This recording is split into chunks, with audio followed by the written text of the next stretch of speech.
Bonjour à vous les cancers.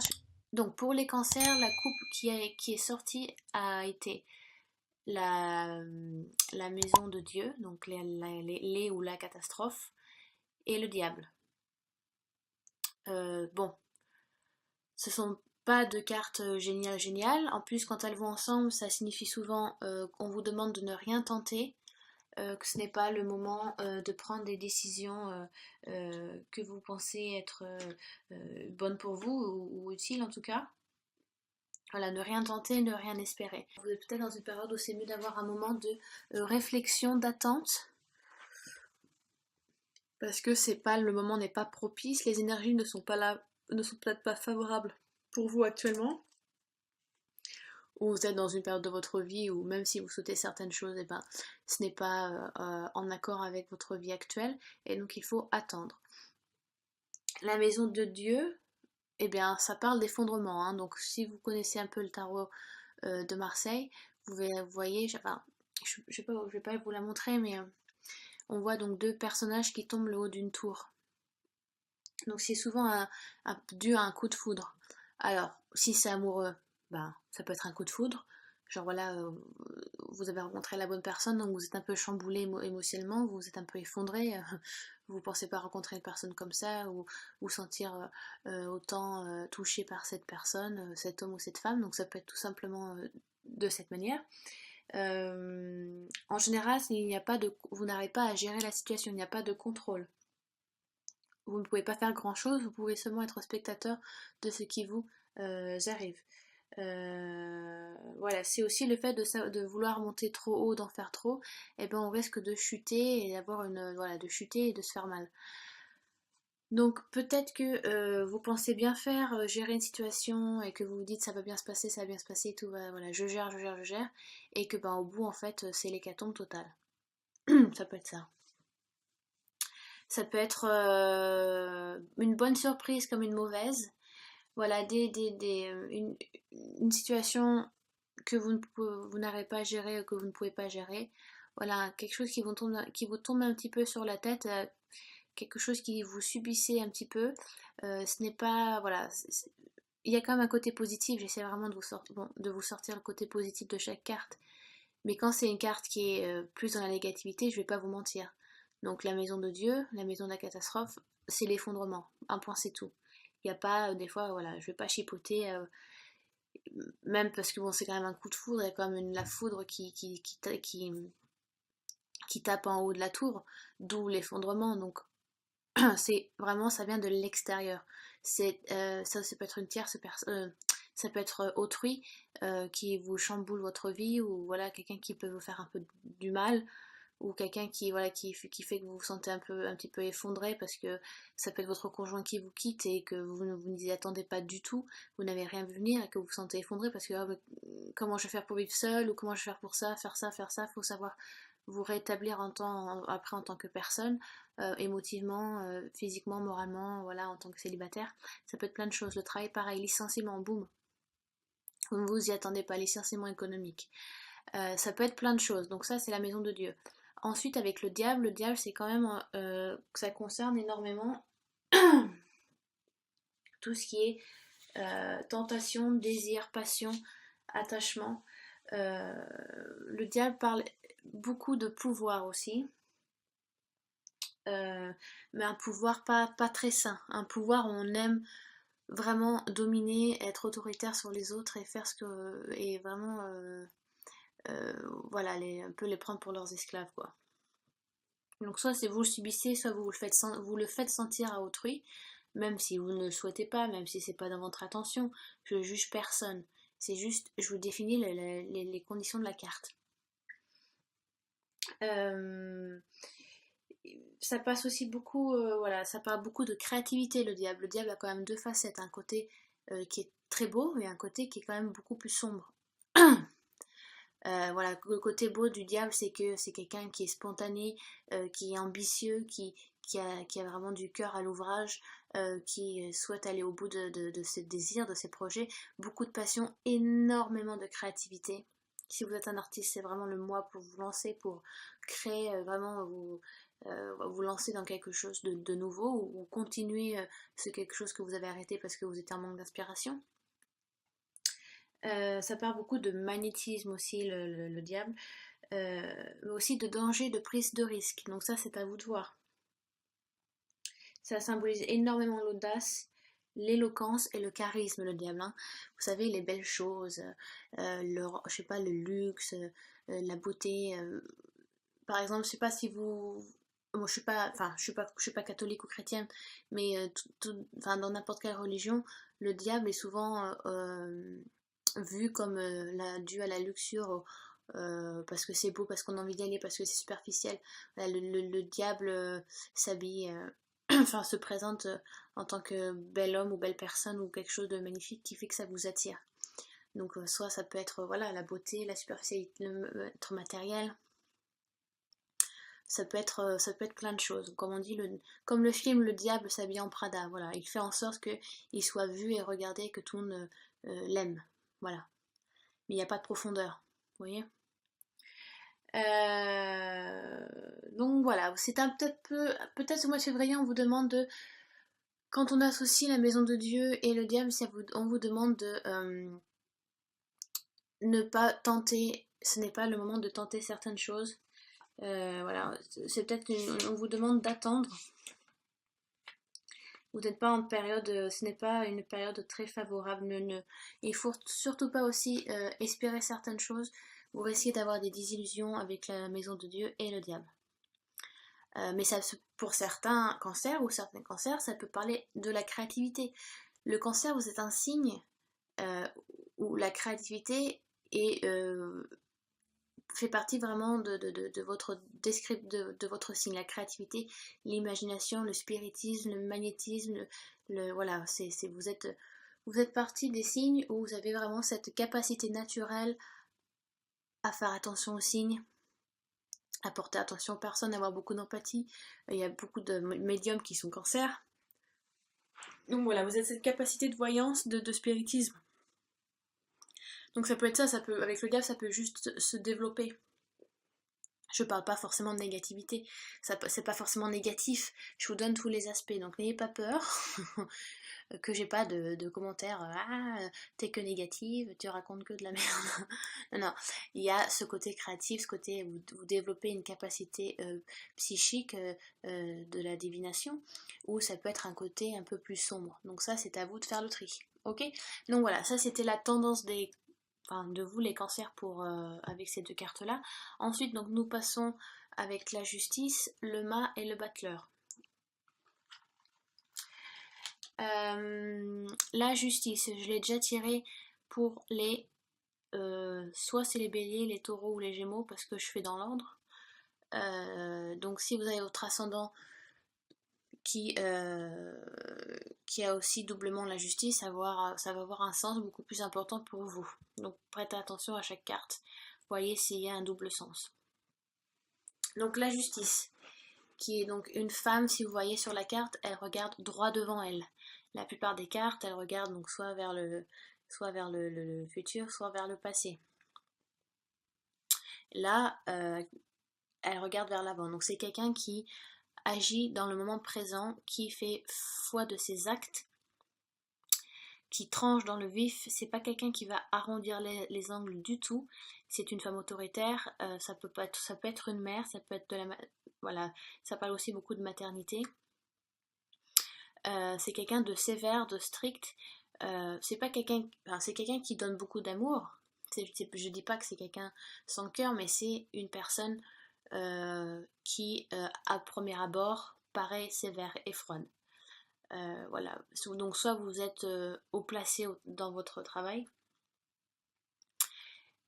et vous êtes peut-être dans une période où vous devez trancher ou prendre des décisions importantes et sortir un petit peu le masque du patron, de la patronne, ou du directeur, ou directrice, peu importe, ça dépend de comment vous êtes placé dans votre hiérarchie au travail.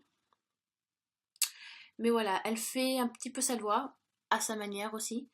Et voilà, c'est une femme, la justice est une femme qui est quand même très observatrice et qui sait s'interroger. Hein, on n'annonce pas justice sans avoir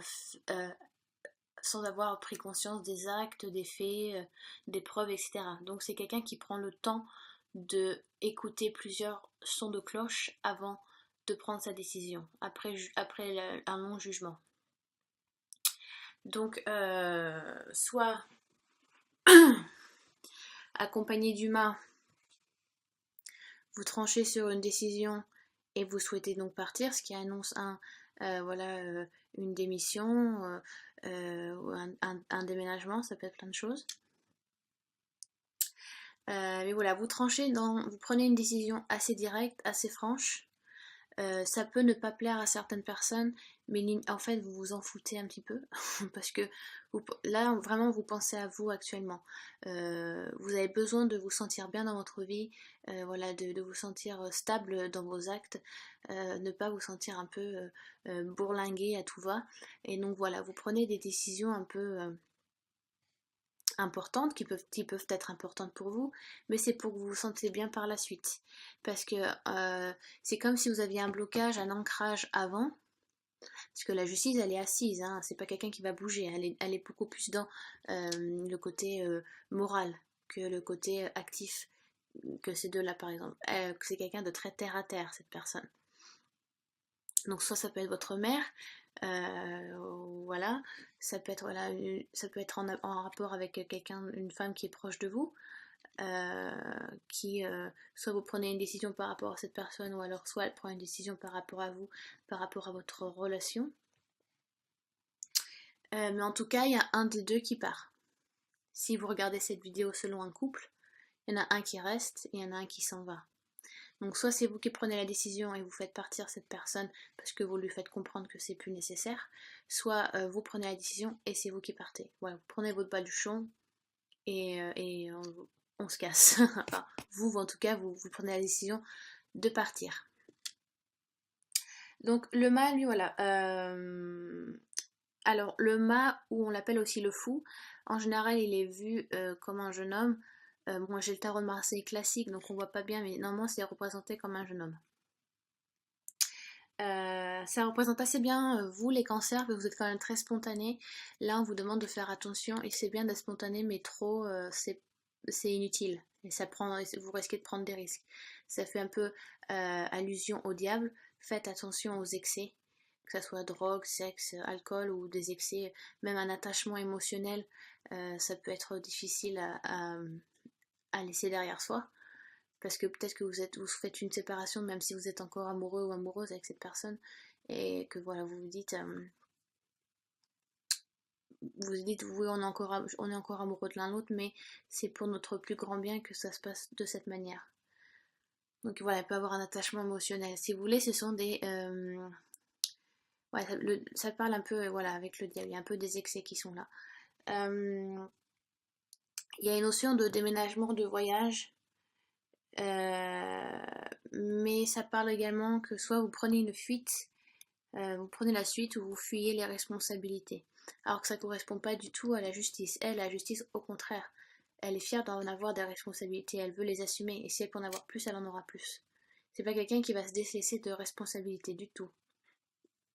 Alors que le mâle, lui, il est beaucoup plus enfantin, vous voyez, il part avec son baluchon, prend pas la réflexion de faire les choses bien, voilà, avant de partir, vider son frigo. Par exemple, si vous partez en voyage, voilà, vous allez essayer de vider le plus votre frigo, comme ça, quand vous rentrez, il y a rien qui est périmé, vous faites un petit peu de nettoyage, comme ça, vous rentrez, c'est tout frais, voilà, tout est rangé, vous n'avez pas à vous occuper de la maison. C'est un peu ça, c'est un peu, soit vous partez un peu à la va-vite et vous laissez plein de trucs derrière vous qui sont pas réglés, et ça risque de vous poursuivre par la suite. Donc voilà, avec le battleur, soit c'est vous qui prenez les responsabilités et que vous souhaitez mettre les points sur les i et les cartes sur table, et que cette personne, lui ou elle préfère fuir la responsabilité, elle veut pas communiquer avec vous, et elle préfère s'en aller un petit peu à la douce, vite fait, quoi, elle va pas vous tenir au courant qu'elle s'en va. Voilà, ou soit c'est vous dans ce cas-là. Et donc nous avons le battleur, donc en numéro 1. Donc voilà, c'est comme si vous, numéro 1, voilà, la tarot Marseille va du 1 au 22. Pardon, excusez-moi, du 1 au 22. Et ce qui est bien, c'est que le battleur arrive à la fin, numéro 1 arrive à la fin. Donc c'est comme si vous avez fermé une boucle ici. Là, le boucle est bouclé et vous commencez quelque chose de nouveau. Un nouveau projet lancé, un nouveau travail, une nouvelle relation, des nouvelles amitiés qui s'annoncent. Si vous voyez sur la carte, donc il y a en plus les cartes mineures, majeures, mineures. Enfin, vous savez, voilà, là on a donc euh, les épées. Ici vous avez les deniers, là vous avez les coupes et vous avez les bâtons ici. Voilà, c'est ça, hein, c'est denier, coupe, épée et les bâtons, c'est ça. Oui, voilà, c'est ça. Donc c'est comme si vous aviez tout, tout entre les mains pour commencer quelque chose de nouveau. En plus, vous avez donc le soleil qui est ici, donc c'est vraiment une renaissance qui se fait. C'est l'envie de se mettre en action. Vous avez donc les capacités, les envies d'avancer. Vous avez une force intérieure qui vous permet d'évoluer, de passer à autre chose. Là, on peut voir que on voit un numéro 8 à l'envers, vous savez, le signe de l'infini. Donc c'est vraiment, vous avez toutes les possibilités, vous êtes capable de faire. Là, vous vous êtes débarrassé de quelque chose un petit peu.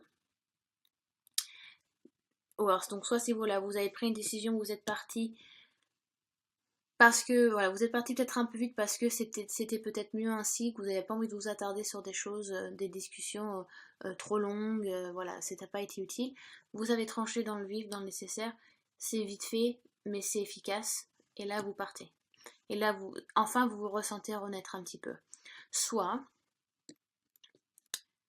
vous tranchez dans le vif, mais c'est la personne qui s'en va. Vous voyez? Mais il y a quand même encore une renaissance après.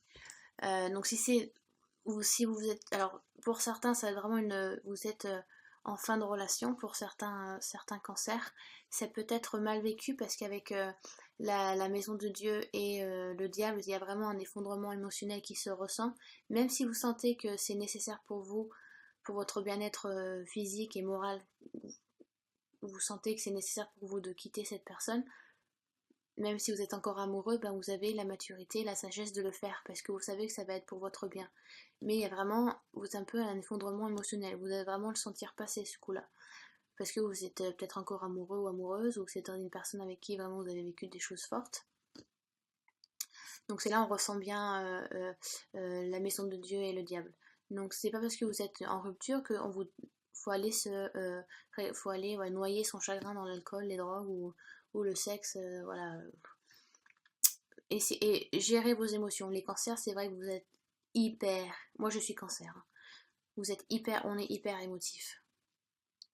Et des fois, ça nous joue des tours parce qu'être fleur de peau et pleurer comme une madeleine, bah, c'est fatigant. On n'est pas crédible, même si on a du caractère, voilà. Donc il faut gérer ses émotions, voilà. Des fois, il faut, voilà, gérer vos émotions, les cancers. Donc voilà, avec le battleur, donc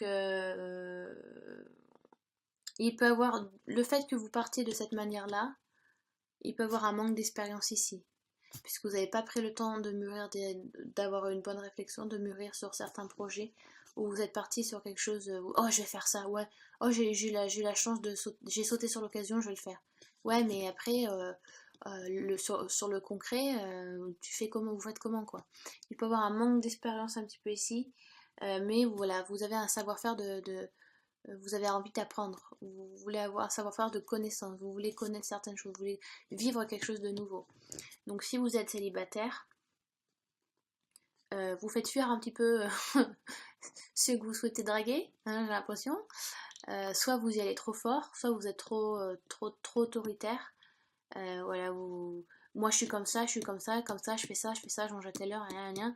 Et la personne va dire, ok, bon, ça va pas fonctionner, donc il y a quand même une fuite. Donc c'est aussi avec le batteur, il y a peut-être une remise en question du fait que vous êtes. C'est bien d'être honnête, c'est bien de savoir ce qu'on veut, mais il faut aussi de savoir donner de la place aux autres et de pas tout dire sur soi tout de suite. Après, il n'y a plus de mystère, on n'a plus envie, on cherche plus forcément à vous connaître. Si vous dites tout au premier rendez-vous, moi j'aime ça, je mange ça, hein, hein, hein, ma couleur préférée c'est le violet. Ou d'un moment, bah, ouais, ok. Soyez pas tout le temps dans la certitude, hein, parce que je vous assure que ça gonfle. Quand quelqu'un se dit qu'il vous raconte, voilà, c'est une personne qui sait tout, qui a réponse à tout, c'est chiant. Enfin, moi personnellement, ça m'énerve. Sinon, il n'y a pas de discussion, quoi. Vous dites oui à tout, oui, bon, bah, d'accord, ok, t'as raison, c'est bon. Voilà. Mais il y a peut-être trop de certitude ici, trop de confiance en soi, si vous laissez pas assez de place au mystère ou à la connaissance, ou peut-être quelque chose à vivre peut-être plus sur le moment présent, parce que la justice est très mentale. Elle n'est pas du tout dans l'émotion. D'accord? Là, c'est beaucoup plus dans l'émotion sur la spontanée. Et là, il y a un peu plus de mental parce que vous cherchez la connaissance. Donc là, peut-être le fait d'être, voilà, si vous êtes célibataire, homme ou femme, il y a peut-être trop de certitude et vous faites peut-être un petit peu fuir les autres, enfin ceux que vous souhaitez conquérir, que vous souhaitez charmer.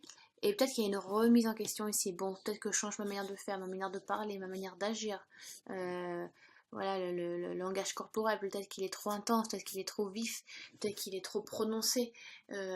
Si vous rencontrez, par exemple, je sais pas, vous voyez ce que je veux dire, vous rencontrez quelqu'un au premier date, et vous lui dites, je sais pas, viens on va à l'hôtel, c'est un peu, voilà quoi, c'est un peu brut, faut prendre quelques temps, un peu de temps.